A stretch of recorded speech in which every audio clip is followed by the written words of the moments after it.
It's just like the wind is like blowing in like crazy. Today we're going to be talking about home air quality and the top 5 ways that you can improve the quality of the air in your house.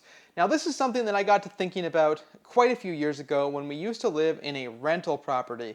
Now the thing about that house was that it did not have very much ventilation, really at all. And in the kitchen there was no range hood. So one time we fried chicken and the house, consequently, smelled like fried chicken for quite some time. And when you walk into a house that there's been greasy cooking happening or just cooking of any kind, if they have not been running the range hood, you smell that for quite a long time. And that is going to be tip number 1. If you have a range hood, run it whenever you're cooking. Anytime that you have the burners on, you should be running your range hood. And if you do not have a range hood, I would highly recommend purchasing one or getting one installed, because that one thing by itself can make a huge difference in the quality of your air. So I just walked up the stairs and Naomi saw me coming, and really quickly she turned the range hood on because it wasn't running. I could smell it all the way from the basement. Honey, it was just the pans heating up, okay? And I had the oven on, but that's heat for the house. Mm-hmm. It's partially true, but it's at the detriment of the health of the occupants of the structure. Also, should I answer your next question before you ask it? Sure. Yes, I need 2 pans, and no, they both can't fit on the center burner. Always use the burners that are furthest back so that the most fumes get caught by the range hood. If you look at this point right here is probably about 3 or 4 inches in from where these pans are sitting. So you have to like run it as fast as possible to hopefully like actually pull the air in. Basically, you need a range hood. A range hood is all the answer to all your air quality problems. Oh wait. Just get a bigger range hood, like huge. I'll link to one similar to this in the description, but I mean they're super standard, and I think you can get these for like under $200 or around $200, which it's just a great way to go. I think this one is able to do 400 CFM, and it's got 3 different speeds, which gives you a lot of flexibility. One thing, if you have a range hood already that's super loud, if you invest in one that's a little bit quieter, you're going to find yourself using the range hood a lot more than you would if it was super loud. So I'll let you hear this one on speed number 1.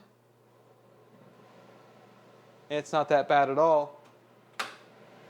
2 is a good bit louder, and when we have it on high, you definitely have a hard time hearing people. So a quiet range hood is a really good investment in my opinion. If you've got one that's so loud that nobody wants to use it, I know like at my dad's place, that's definitely how it is. The range hood is so loud that nobody wants to run it, and then you end up with more food smells in the house that just stay there for a long period of time. If you choose to cook outside, you can even avoid having to use a range hood at all, which is going to also improve the quality of the air in your house. This is especially important when it comes to like really greasy foods. Any sort of frying that you're going to do, if there's a way to do it on the grill or the griddle, definitely do it outside if at all possible. Of course, a lot of the year you can't do that, so running the range hood is going to be your best bet. One of my favorite things about a range hood and running it is actually when I'm working outside and you smell that food that's being cooked. There is just nothing better than that. It's like so amazing. One thing I would mention about your exhaust for your range hood is you want to get a high quality one that has a spring door in it as well as a screen. If you don't have that, sometimes you can get cold air that's backdrafting into the house. Now, one thing to remember when you're running a range hood is that when you are running this, it's going to be pulling air out of the house. It's extracting fumes from the house, which means that the air that is going out needs to be replaced. And in like a commercial setting, like in a restaurant, we would call that makeup air. And there's a dedicated unit that blows air into the restaurant to replace the air that is being removed by the range hood. Now you need to know that in your house, the exact same thing is happening, whether you know it or not. If this thing is running, it's putting your house into a vacuum and it's pulling air from the outside into your house. So it could be coming from anywhere. It could be coming from gaps and cracks around your windows. Any spot in the house where there's like an imperfection, you're going to have air making its way in. And so I want to show you guys my passive makeup air. It also plays into point number 2, so let's go check that out. Now I left the range hood running, and that is basically going to be depressurizing the house, and this is going to give me a great opportunity to show you guys my passive makeup air. Now for active makeup air, that's going to be a system that mechanically pushes air into the house. That is definitely your best way for makeup air, but most houses are not going to have that. So passive makeup air like what I have is going to be your second best option, which is basically going to be a dedicated location that air can be pulled into the house naturally whenever the house is in a negative pressure. So let's just take a quick look at what I'm using right back here. For those of you who are not aware, this is an HRV, or heat recovery ventilator. Now my setup is a little bit unique in that the fresh air to house pipe right here is not connected to anything. It's just venting naturally into the basement here, and that really works well for my situation because my return air in my house is a wild return, meaning that the air is actually being pulled back to the furnace through this area. So this is as if this were connected to my return air vents in my HVAC system, and that's a more typical setup that you would see. This would typically be connected to your return air ductwork. Now looking in here, you can see right away that this top left spot right here is where our fresh air is coming in. There's a lot of cobwebs and just debris that needs to be cleaned out. These things are supposed to be cleaned once a year. But our fresh air comes in right here. It goes down through this heat exchanger core, which in this case is made out of aluminum.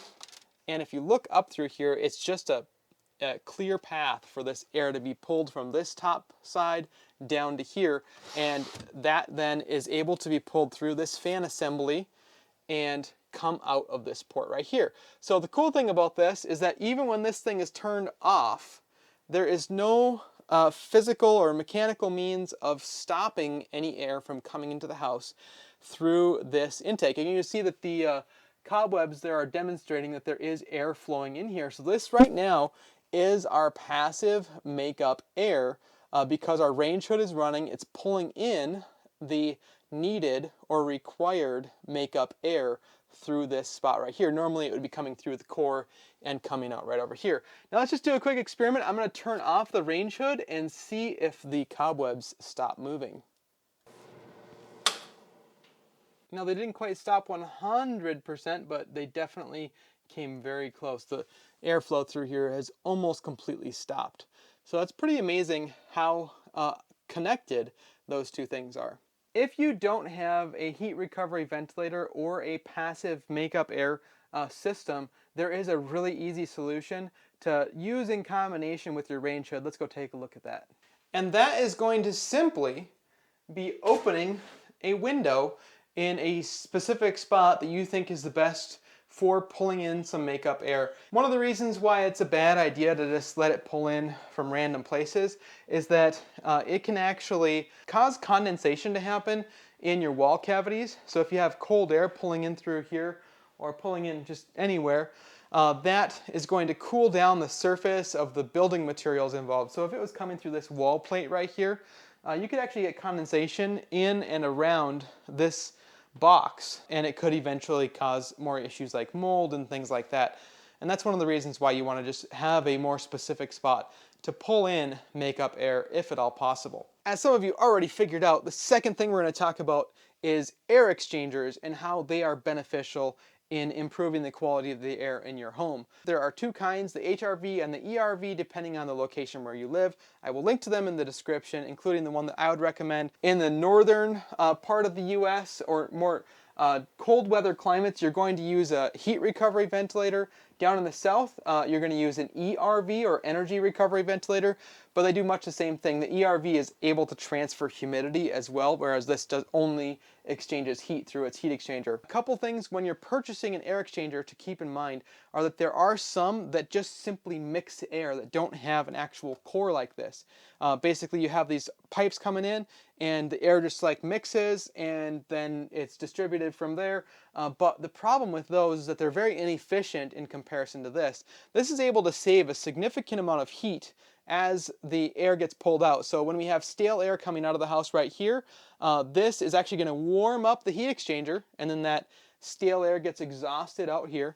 And then our makeup air, or our fresh air coming into the top right here, comes down through the heat exchanger, and while it's coming through, it actually gets warmed up from the stale air going out. And that's how it's able to recover a lot of the heat that you would have lost. Or cooling, it's the same thing in the opposite season. If this air coming out here is cold, then it's going to condition the incoming hot air and cool it down. As a part of that process, you are going to have some condensation occur inside of this core, hence why we have a condensate drain right down here. So that covers how these things work. Now let's talk a little bit about why you might want to get one of these. And it really comes down to when your house was built. If you have a house that was constructed in 1920 and everything's still original, lath and plaster, you might not need to get an HRV or ERV. But if you have had a house that's been renovated significantly, like this one is, this house was built a very long time ago. It was like close to 1900. But we spray foamed it from the very top to the very bottom. And so it is actually very tight. And without having this, we would have a lot of issues with controlling our air quality. Let me show you a couple of things that are related to this. As far as controls go, we've got controls in the bathroom and one up in the hallway that we can do a lot of really cool things with. Let's go check those out. If you're enjoying this content so far, if you would take a second and smash that like button, it helps me a whole bunch. Recently, the YouTube algorithm has not been favoring my channel as highly, so if you smash that thumbs up button, it really does help a whole bunch. Now up here in my hallway, we've got this Fantech controller. Depending on what you want to happen with your home air, you can set this thing up to operate in different ways. So you can see right now it's set up to be 20 minutes per hour, but we can change that to 40 minutes per hour, or just continuously run at low speed. And then there's medium speed and high speed. You can see how the arrows kind of change pace. So this would just run that 24/7 if we wanted that to happen. Now this eco mode right here is really cool. This is basically where we're going to actually control the humidity inside the house using this control right here. Now the reason it has the ability to sense and control humidity is that in the winter time, in a very well sealed house, you actually have the opposite problem of what people historically had in the winter time. A lot of times you think of the winter, you think of dry air and cracked lips and all that kind of stuff. But for modern construction, especially super insulated homes, you actually have the problem of the humidity getting too high. And we're going to talk in detail about humidity here in a couple minutes, but when the humidity is too high, you have problems with water condensing onto the windows and running down and creating nasty sills that can mold and all that kind of stuff. But what this allows us to do is to set a humidity level that we want to have, and it will run long enough to pull enough dry air from the outside to bring the inside humidity down. Now depending on the size of the house, you're going to configure this differently. Now the ASHRAE method is going to recommend that you have 0.35 air changes per hour in a residential structure like my house behind me here. And so in order to calculate that, if you want to do it the nerdy way, you basically take the total cubic footage of the house, which for this right here, I approximated to be about 9,680 cubic feet. We take that times our 0.35, which gives us 3,338 cubic feet per hour, which if we divide that by 60 minutes, that gives us our actual CFM rate of 56 cubic feet per minute that we need to run continuously in order to achieve that 0.35 air changes per hour. So that's pretty cool. We've got a number there that we can start off with. However, they have another recommendation that kind of trumps that one. They say 0.35 air changes per hour or 15 CFM per person. Now, my wife and I have 5 kids, so my math tells me that's 7 people times 15 equals 105. So 105 CFM is actually closer to what we should be operating at 24/7. But for my particular place, this is a 2-bedroom house, and as you can see on this chart right here, as recommended by Fantech and ASHRAE, we actually want to set this thing to run at about 65 CFM continuously. Now the low speed on my particular unit is going to be 52.5 CFM, and so that's actually not very close to the 65 that's recommended for the 2-bedroom house. However, if I let this thing run on low, and as this switch over here gets pressed intermittently throughout the day, This is going to increase the fan speed to the maximum of 150 CFM.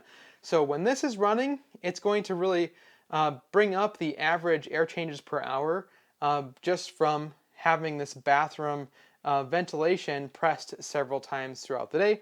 The other benefit of running your air exchanger on low is that it will actually come as close as possible to achieving maximum efficiency from the air exchanger and that heat exchanger core in there.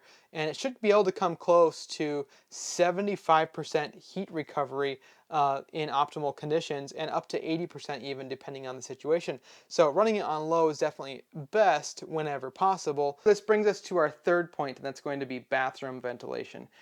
But my bathroom fans are controlled by a controller that connects to my air exchanger. Right here is that vent that is pulling the air out of the bathroom, and I positioned it specifically above the shower so that your hot, humid, moist air gets pulled out as quickly as possible. If you don't have the option of removing the air from your bathrooms with an air exchanger like I do, then obviously the most common solution is going to be a regular bathroom fan.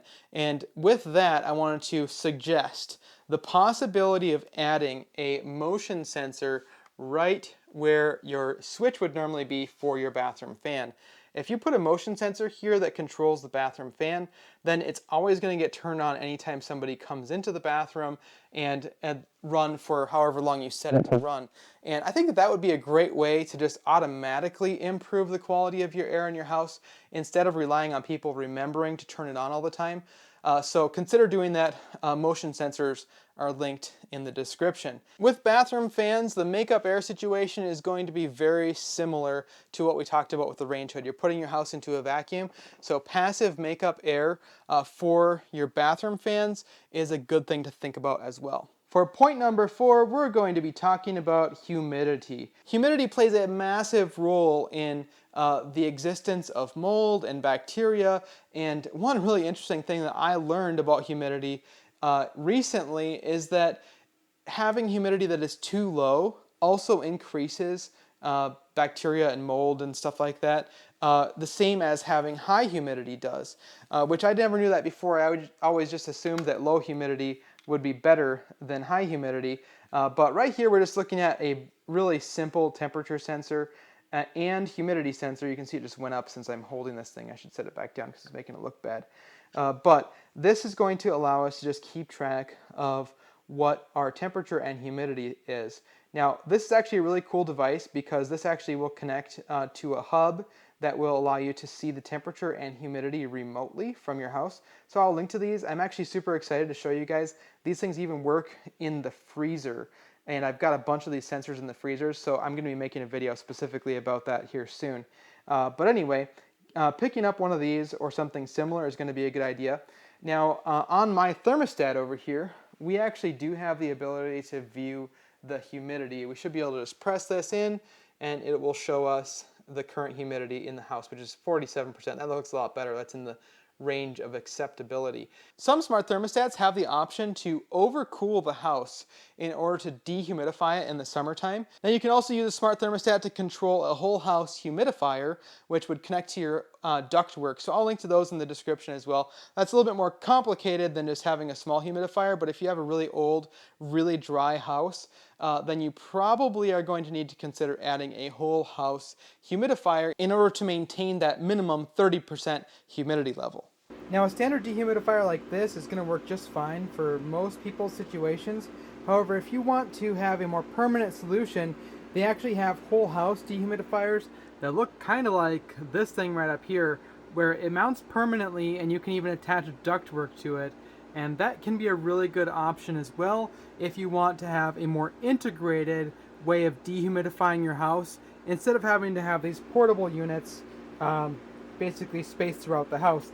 The benefit of a whole house one is that it's more likely that you can get that air to circulate to more areas, which means that you can just more evenly dehumidify the house. As I mentioned earlier, since we are technically standing in the return air ductwork of my house, since it's a wild return going back to the furnace, both this fresh air coming in right here as well as this dehumidified air are both mixing into the return air anyway. So in my case, this standard unit works just fine, although we might try out a whole house dehumidifier here in the future, so stay tuned for that. All right, I think that covers that. Let's get to point number 5. Point number 5 is going to be to just make sure that you're changing the air filter in your HVAC equipment as often as possible. Or if you have other air filtration devices, that you make sure that those filters are also changed regularly. Now for the air filters that you're going to be putting in your HVAC equipment, my recommendation has always been to use the cheapest pleated filter you can buy, because as an HVAC technician for years, a common problem that we would see is people would put high MERV filters in their furnace and they'd plug up like right away. And then you end up with a furnace that's riding limit, and they're like, well, we just replaced the filter a few weeks ago. And so if you put in a lower quality filter that catches less stuff, like a MERV 7, something like that is going to last longer in the HVAC equipment. But if you're actually looking to reduce the particulate matter in the air of your house, the HVAC equipment is actually a great spot to put a whole house air filter. And so if you want to try using a higher MERV filter, and MERV, for those of you who don't know, MERV 17 represents like a HEPA filter that's removing 99.97% of the bits of particles and dust that's in the air. So a MERV 13 filter might be something that you could try in your HVAC equipment, but that is a pretty restrictive filter, and not all equipment is really going to be able to handle that.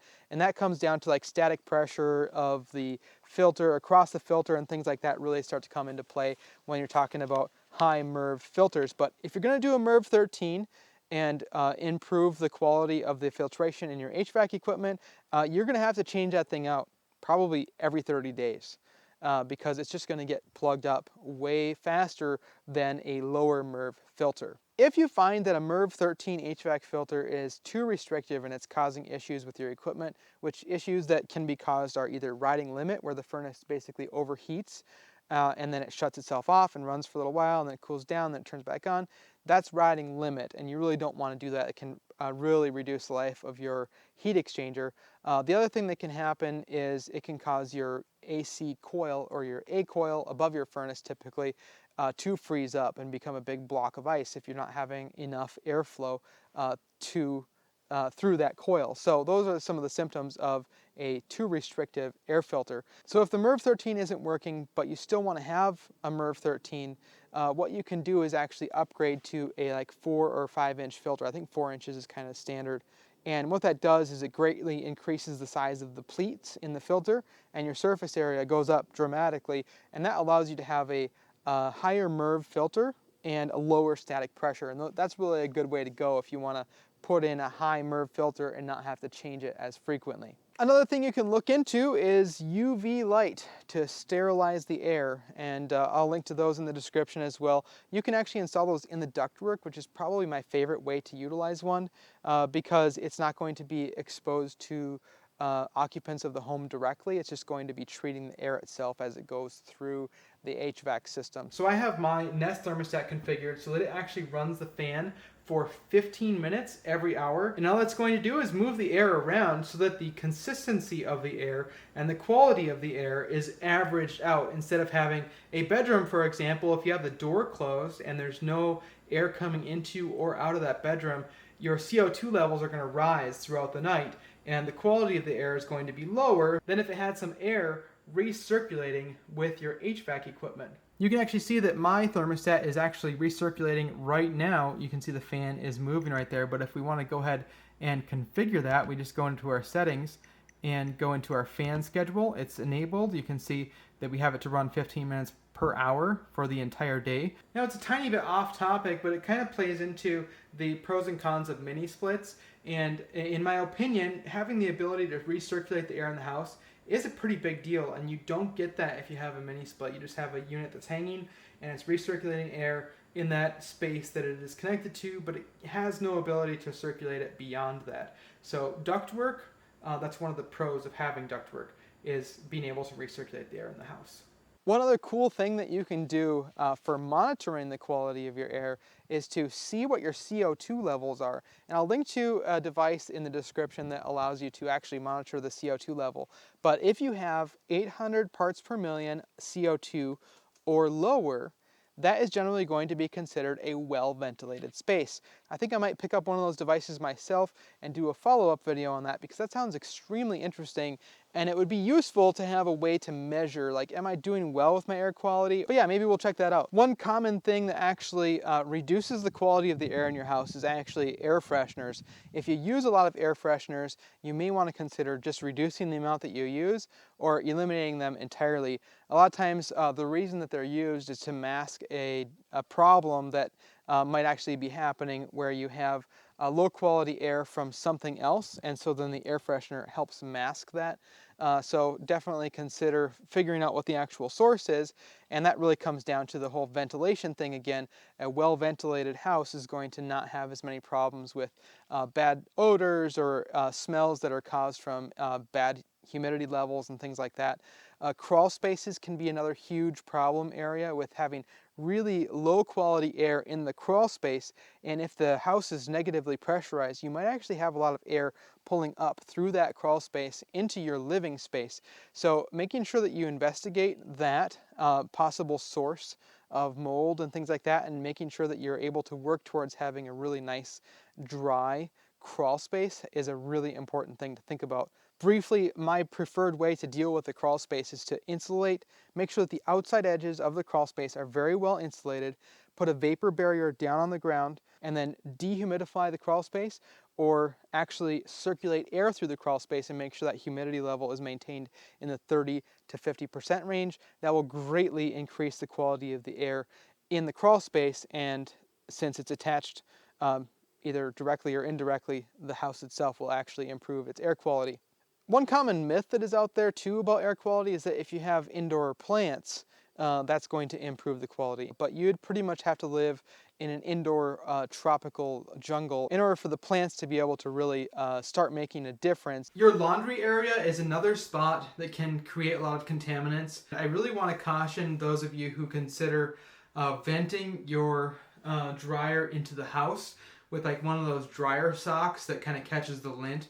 That can provide some humidity to the house, but the quality of the air coming from that is just not good. You have a lot of different things being released out of the clothing itself, not to mention possible combustion gases if you're using gas dryer like I am right here.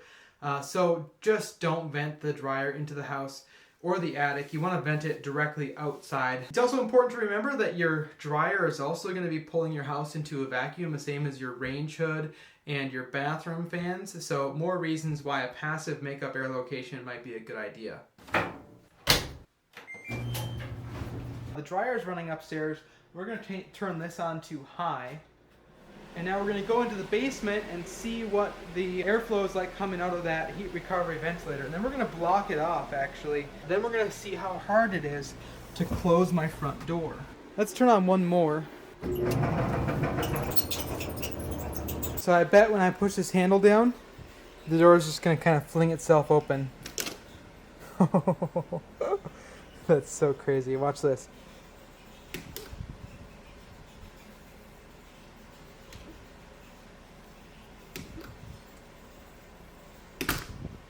There, we got it. It's just like the wind is like blowing in like crazy. I hope you guys found this video to be informative and useful. Definitely share your knowledge down in the comment section below. If you guys want to learn a little bit more about humidity, I actually made a video over here comparing dehumidifiers and their efficiencies. And in that video, we talk about the effects of high or low humidity in greater detail. So we'll see you right over there. Where does our milk come from? Elephant. Who gives us milk? Cows. Cows do, that's right. Dad milks the cow.